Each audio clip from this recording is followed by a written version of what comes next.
तो अब हम पहला क्वेश्चन स्टार्ट करते हैं कि give the meaning of planning and explain it's characteristic. हम लोग को यहाँ पे क्या बताना है, प्लानिंग के कैरेक्टरिस्टिक को और उसकी मीनिंग को। तो मीनिंग तो आपको मैंने बताई है, वही लिखनी है। अब आपको मैं ये बोल रहा हूँ कि एनर्जी के साथ बैठो, मैं आपको पक्का याद करवा दूंगा।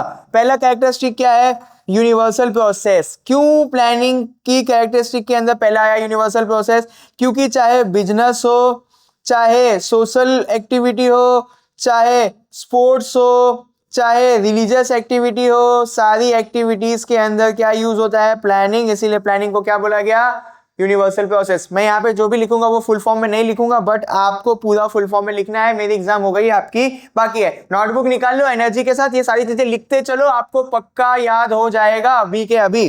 प्राइमरी फंक्शन, प्राइमरी फंक्शन क्यों बोला गया, क्योंकि जो मैनेजमेंट है वो मैनेजमेंट स्टार्ट ही होता है किससे, प्लानिंग से। इसीलिए क्या बोला गया, प्राइमरी फंक्शन। पूरी दुनिया यूज करती है, इसीलिए बोला गया यूनिवर्सल प्रोसेस। मैनेजमेंट जो स्टार्ट होता है वो किससे होता है, प्लानिंग से होता है।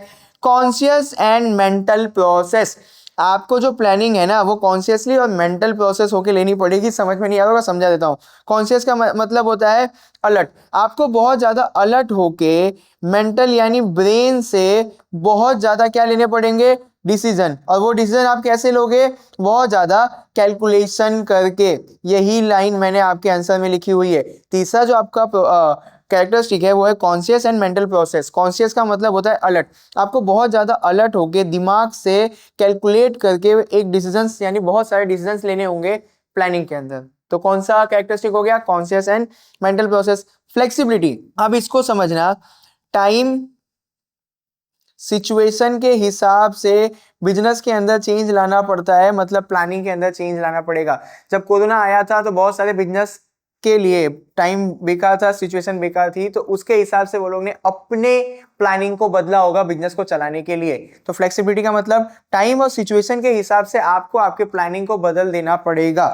प्रीसाइज, प्रीसाइज का मतलब होता है एक्यूरेट। क्या होता है प्रीसाइज का मतलब, एक्यूरेट। आप जो भी डिसीजंस ले रहे होगे ना उसको आपको बहुत एक्यूरेटली लेना पड़ेगा। आप कब कोई भी डिसीजन एक्यूरेटली ले पाओगे, जब आप उस चीज के बारे में स्टडी करोगे, डेटा इकट्ठा करोगे और इंफॉर्मेशन इकट्ठा करोगे। आप किसी भी चीज को एक्यूरेटली कब कर पाओगे, जब आप उसकी स्टडी करोगे, उसके बारे में डेटा इकट्ठा करोगे और उसकी इंफॉर्मेशन इकट्ठा करोगे। तो आप प्लानिंग को प्रिसाइसली कब कर पाओगे, जब आप प्लानिंग करने के लिए इंफॉर्मेशन इकट्ठा करोगे, डेटा इकट्ठा करोगे और जिस रिगार्डिंग आपको प्लानिंग करनी है उसकी स्टडी करोगे, तब आप अपनी प्लानिंग को प्रिसाइसली कर पाओगे।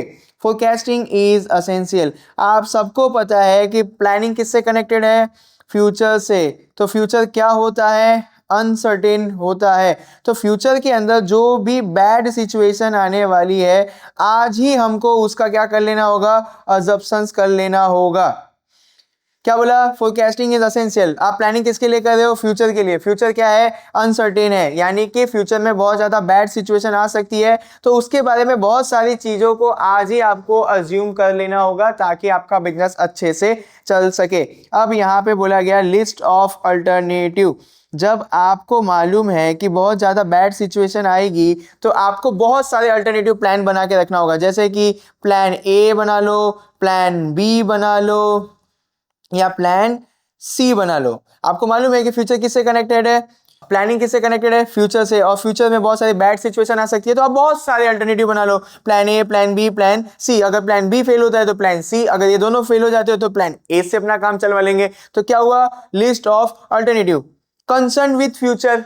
प्लानिंग जो है वो फ्यूचर से कनेक्टेड है और फ्यूचर अनसर्टेन है। वही वाला कॉन्सेप्ट को थोड़ा बहुत इधर उधर करके लिख देना, मैंने अपने नोट्स में लिखा हुआ है, आप हमारी वेबसाइट पे जाना, वहां से आपको मिल जाएगा। एनर्जी में बैठो, कितना आसान कर दिया है मैंने। आगे कंटिन्यूअस प्रोसेस, जब तक बिजनेस है, जब तक ऑर्गेनाइजेशन है, तब तक आपको प्लानिंग करते रहना पड़ेगा, सिचुएशन के हिसाब से प्लानिंग को बदलते रहना पड़ेगा, यही आपको लिखना है। मैं ज्यादा डीप में नहीं जा रहा हूं। ऑब्जेक्टिव, कोई भी प्लानिंग करने के पहले आपको आपका ऑब्जेक्टिव सेट करना पड़ेगा। सपोज करो आप प्लानिंग कर रहे हो कि कैसे मैथ के अंदर 90 मार्क्स लेके आए, तो ये जो 90 मार्क्स है ये आपका ऑब्जेक्टिव है। बिना इस ऑब्जेक्टिव के आप ये जो सारे प्रोसेस है वो कर ही नहीं पाओगे। तो प्लानिंग करने के लिए सबसे पहले आपको क्या सेट करना पड़ेगा, ऑब्जेक्टिव सेट करना पड़ेगा। दूसरा देखो यहाँ पे रिक्वायर्ड डिसीजन प्रोसेस।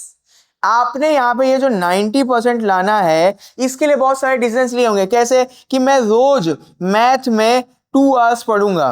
अब जब 2 आवर्स पढ़ूंगा तो मैं 10 मिनट तक एमसीक्यू सॉल्व करूंगा, मैं 30 मिनट तक 2 मार्क्स के क्वेश्चन सॉल्व करूंगा। तो ये आप क्या कर रहे हो, आपके ऑब्जेक्टिव को पूरा करने के लिए मल्टीपल डिसीजंस ले रहे हो। तो यहाँ पे मैंने आपको 11 कैरेक्टरिस्टिक्स ऑफ प्लानिंग के क्लियर कर दिए।